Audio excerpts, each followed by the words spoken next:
and good morning and welcome to Free Daily Coaching. We are here Monday through Friday at 7 a.m. Pacific. Monday through Thursday, Mr. Bert Bledsoe comes on and gives us some very wise advice and cute rants. I love it when Bert goes into a rant. It's so fun. But there's lots of golden nuggets in that rant.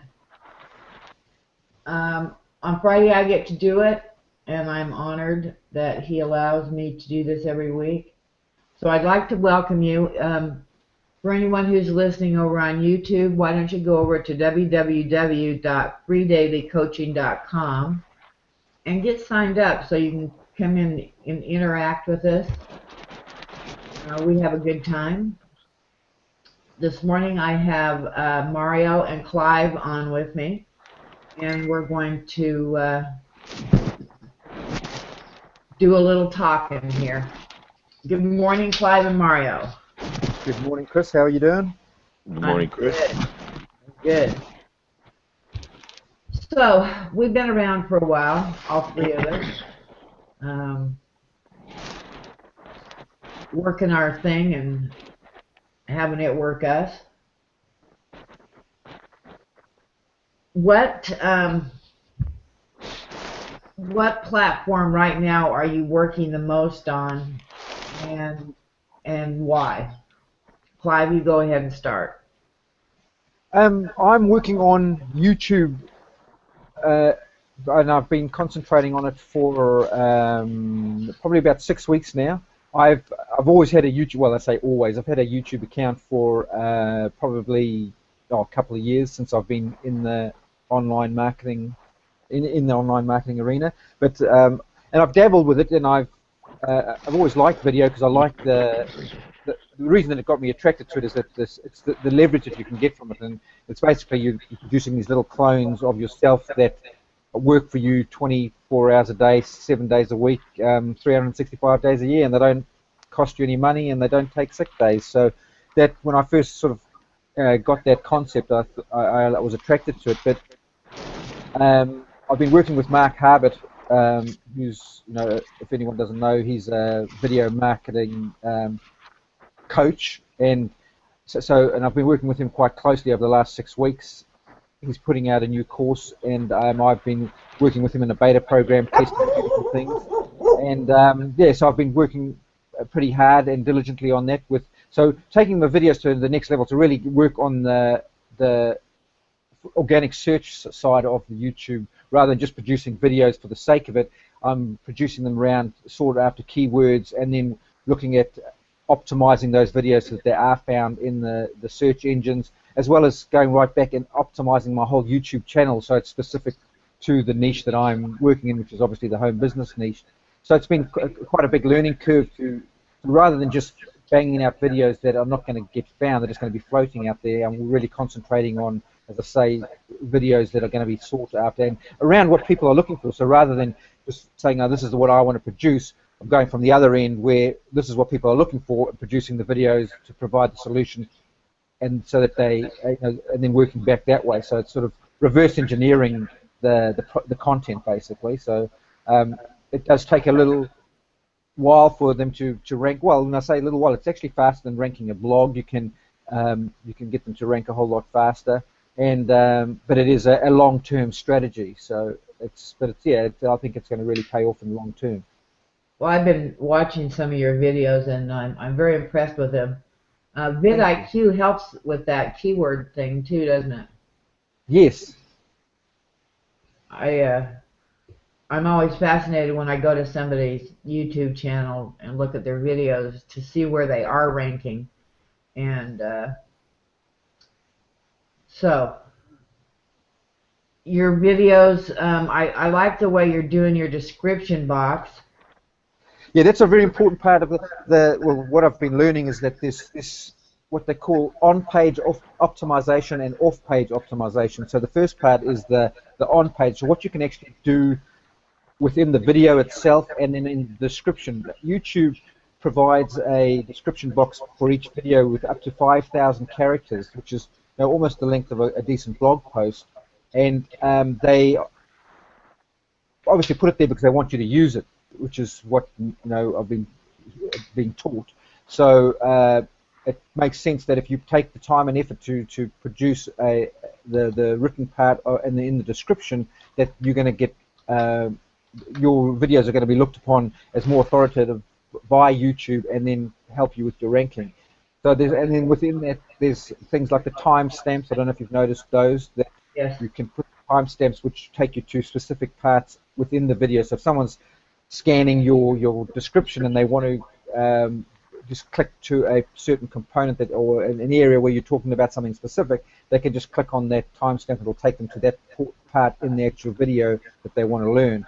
Then there's also things like the video cards themselves, which again you can do polls, which is just keeps people or encourages people to engage with the video. So rather than just start watching and then clicking off, if you put up a poll within the first 5 seconds and they encourage to click on that, it's going to keep them engaged and maybe keep them there a little bit longer. And then along with that is annotations, which again you can then put links in the actual video which are clickable, and they take you through to an associated website. You're allowed to have one associated website with each YouTube channel, and I've obviously got my blog associated with that, so that I can then have people click through to my blog from the videos.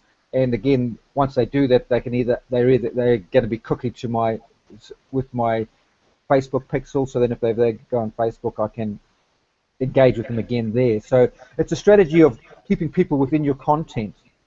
So it all works together. So and that's the on-page optimization side of it. And then there's the off-page, which is more of the backlinking, and that's that strategy where you basically gives again your videos on the perception of authority in the eyes of YouTube, because you're getting links or backlinks from other sites. So I've implemented this strategy where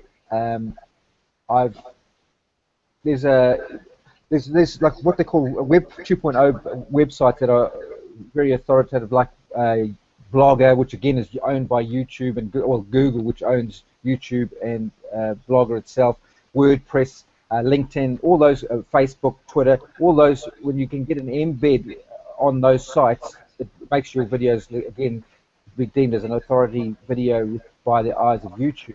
So I've actually set up now a 2-tier network of associated blogs, and I think there's actually I think it's about nearly 100 different sites, social media platforms out there, that whenever I publish my YouTube videos, it automatically syndicates through my RSS feed off my YouTube channel through all those sites just as I publish my videos. So it's no actual work on my behalf, and then that video is then embedded on those sites, and that counts for even more than a backlink.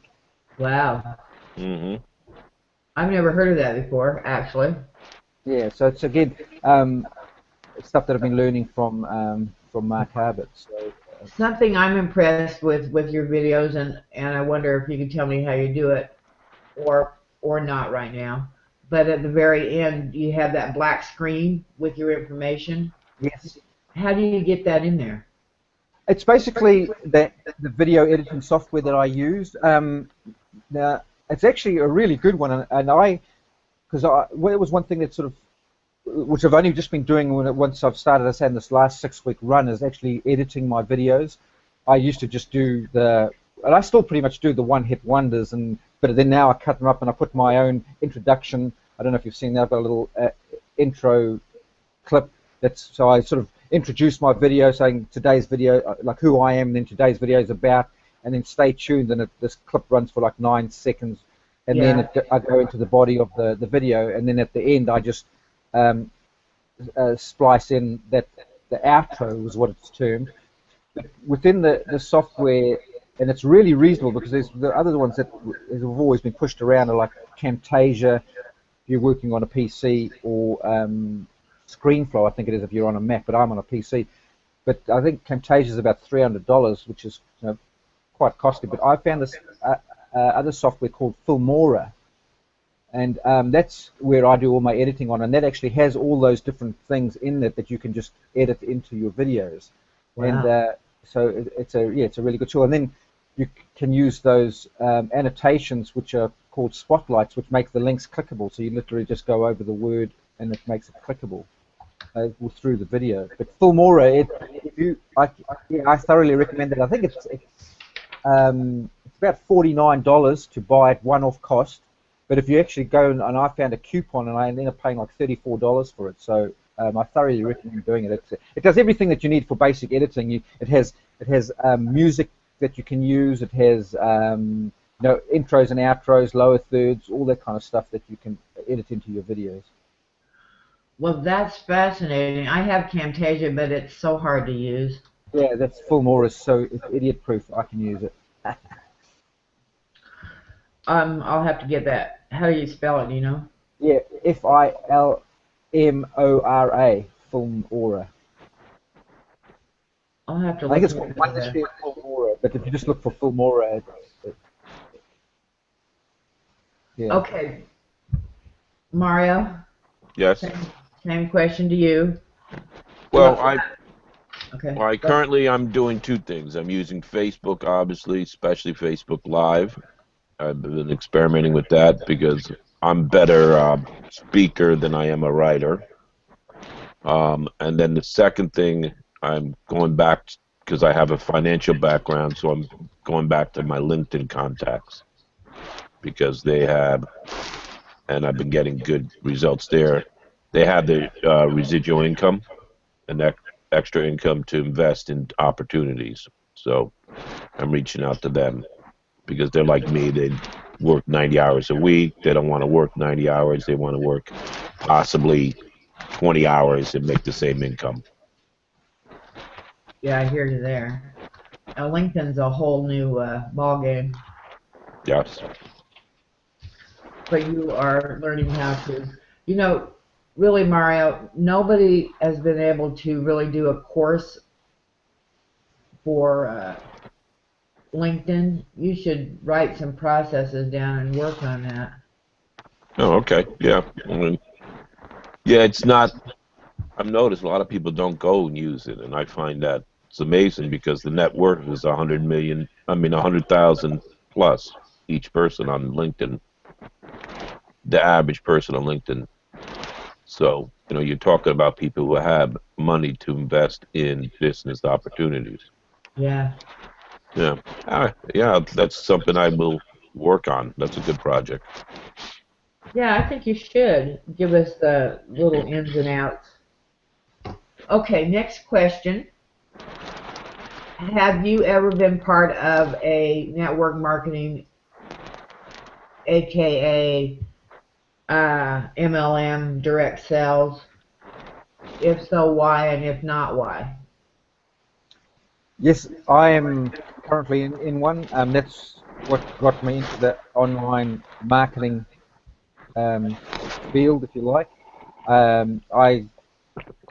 I got into one when I first moved to the States a couple of years ago, and that's I went online because I didn't have a warm market over here, so I went online trying to look how to generate leads and saw how the two work hand in hand, and so basically been working on both simultaneously, and yeah, it's been great.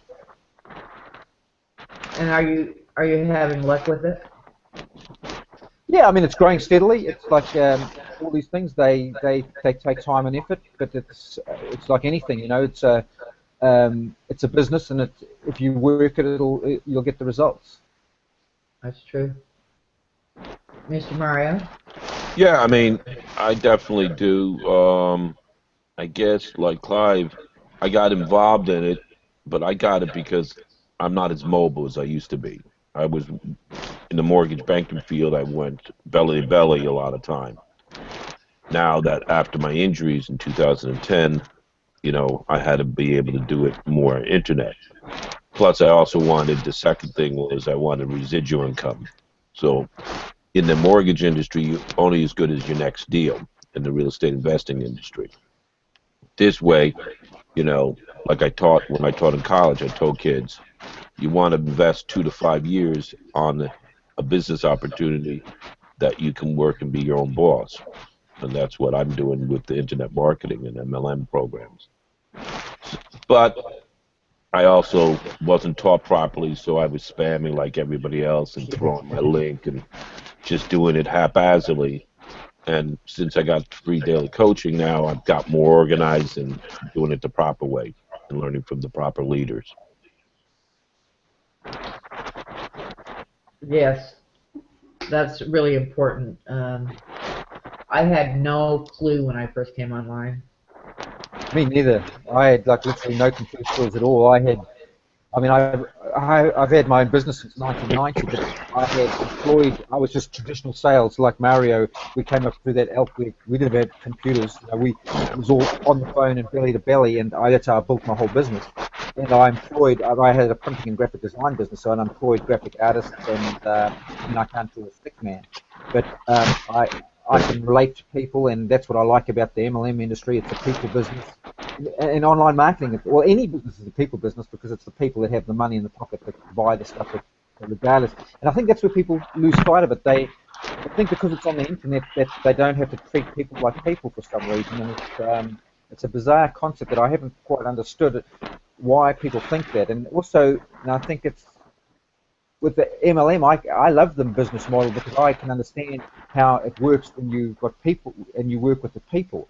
Whereas there's a lot of people come into it and they do literally think, and I think in their defense, there's some unscrupulous people out there that recruit that way. You know, all you got to do is sign up and sit back and cash your checks just to get that initial sign up. But and that's little bit misleading, and I think they don't do the whole profession. They do the whole profession a disservice by portraying it that way.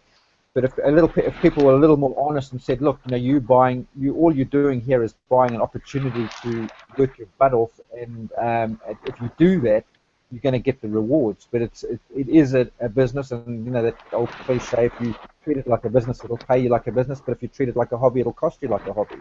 And I think that's very true. And but if you take it seriously with a long-term approach and realize, the concept of multi-level marketing is that you make a little bit off a lot of people, and its products are consumed within your organization and distributed. It's really just a different form of distribution of getting your products to the marketplace. It's no different really than to a franchise and that type of thing. And it just doesn't have there's like, as they say, you have one of the benefits of MLM is that it's inexpensive to get into, but that's also one of its downfalls. It's inexpensive to get into because people literally come in with that I'll try it mentality, and it takes work. And when I'm talking to people, I say, look, there's just no point. I'll tell you straight up, if you think that this is going to be easy, then I don't want to take your money because you're wasting both of our time. That's very good. Mario, I muted you, so you're going to have, there you go. Yeah, I agree with you, Clive. It's amazing how many people, well, I guess, with the internet, it's desensitized. They forget that there's another human being on the other side. And that was the one thing when we were bankers. I told it, our clients pay our salary. So the customer, you have to do it. And the one thing I'm learning now is I'm a solution provider. I mean, you find a solution for the people's problems. Mm-hmm. Anybody who tells me, and the skill set is the thing I think that most people are missing. They forget that you need to build. It's like when you first were hired in a job, you weren't that great for the first 6 months. No, exactly. So you learn it. Well, the same thing with this. You get out there, you get the skill sets, you learn on it, but at the same time, you're getting paid as you're learning, which I love. Yeah, that's a great point you make, Mario. It's that people don't treat it like that it's a profession, and you've got to learn the skills for the profession. It's like they know everybody can get the concept that to be a lawyer and a highly paid lawyer, you've got like years of going to school, and then you've got to do your internship, and finally you'll start the bottom rung of the ladder and you'll work your way up, and you have to work years till you make partner, and then you'll start earning a good or decent living. And everyone gets that concept, but for some reason, they think that they can pay a couple of $100 and start earning six figures within a month, and if they don't, it's a scam. And it just baffles me. Yeah. Baffles me too. Well, there's a lot of people out there who are not reputable, like you said, that ruin it for us. And I Yes, think there there's are. also just on that it's as I said, there's a bunch of leaders, and it's disappointing that in our own arena, I've noticed of late, there's people that hop from this is a new deal and it's in pre-launch and it's the best thing ever, and they've got sort of a high profile, and people do like follow them, and then they jump to the next company. I really feel sorry for those individuals that get dragged along and then just dumped and left, and then these leaders move on to the next thing, and they've made good money off all these sign-ups that they get. And then they suck, and I can't believe that people just follow them around like little puppies. It's like, really? It's like you've got to be smarter than Yeah. that. No magic system. It just blows my mind. I heard Amber Voigt did a live the other day. I just happened to stumble across it. And she said that she used to be in several companies, and these girls finally came to her and said, "Hey, we like the company. We're going to join it, but not under you." And she said, "Why?" And they said, "Because we don't know if you're going to be here tomorrow or not." Yeah, So your behavior dictates that. definitely. Yeah, Hmm. and Absolutely. you see these leaders out there that this is the one, I'm planting my flag, and then the next week it's something else. It's And I'm seeing it more and more for some reason. I don't understand. yeah, me neither. It's disappointing, it really is, because it's and that's they're the kind of people that give the profession a bad name. Yeah, that's true. Um, do you have a daily method of operation, and how important is it? Um, I do. I mean, I have certain things that I need to get done each day, and I try to do them in the same order. And so basically, it's um, I my daily when I first get up, I like to do a positive meme, which is branded to myself, and so that's my first thing I do, and I put that on Facebook, and then I also put it in my Twitter feed so that it goes into a rotated Twitter feed, so it goes out. And so I keep building that file of posts, and then I like to do either a blog post or a video. So the way I do my videos, I actually write the description first. Well, sorry, I'll step back a bit. I do my keyword research, and then I choose the one that I'm going to use for that day. Then I write that description, which is as it has to be under 5,000 characters. So I try and get it to that, like, right to the max, and which basically then gives me my. I don't read it in my video, but it gives me my clear thought process of what I'm going to talk about on my video, and then so that way when I'm going doing my timestamps and everything, it's easy to flow through. I just sit there and timestamp the timestamps as I watch the video, and then so I produce that piece of content. Then now that my syndication is easy with my video, because as I publish it, it automatically syndicates through those 100 odd platforms, and then I start going through following up with my leads. So that's pretty much how it works. So that's pretty much my game plan. And I try and just at least do that at least 5 days a week. Normally on the weekends I do something as well, but not as I don't probably do a video or blog post on the weekends. So you've gotten yourself to a point where you could take the weekends off when you want to. Well, whether I should or not is another story, but I seem to do that, yeah. Cool. Or I do other things, like probably more educational, like training stuff. I also incorporate that. I do like my mindset stuff on a daily basis, and and probably do a little bit more on the weekends, that kind of thing, which is more fun stuff rather than hardcore content production. I've been reading Miracle Morning for network marketers. Yeah, Hal Elrod. It's a good book. I read it, and they're telling us, to get up an hour early, Yeah. but that takes me back to the alarm clock. That takes the fun out of it. Yeah, I don't do that. I get up I get up at 8 o'clock, and then start my day from there, which is, that's a comfortable time. It's I'm usually up by 6, but I don't want to get up at 5. No, me neither. know?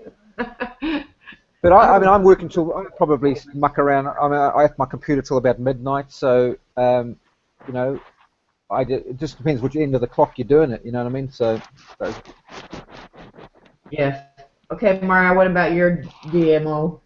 Um, Usually I get up between 5 and 5:30, and what I like to do is, I get the proper mindset. It's the same thing when I did baseball and soccer. Before you prep for a game, you want to visualize and do that. So that's my routine every morning. I also was taught it's got to be 25, 30 years ago. You read in my industry, so I read at least a half an hour into my industry. So that gives me about an hour of reading, and then I write it down.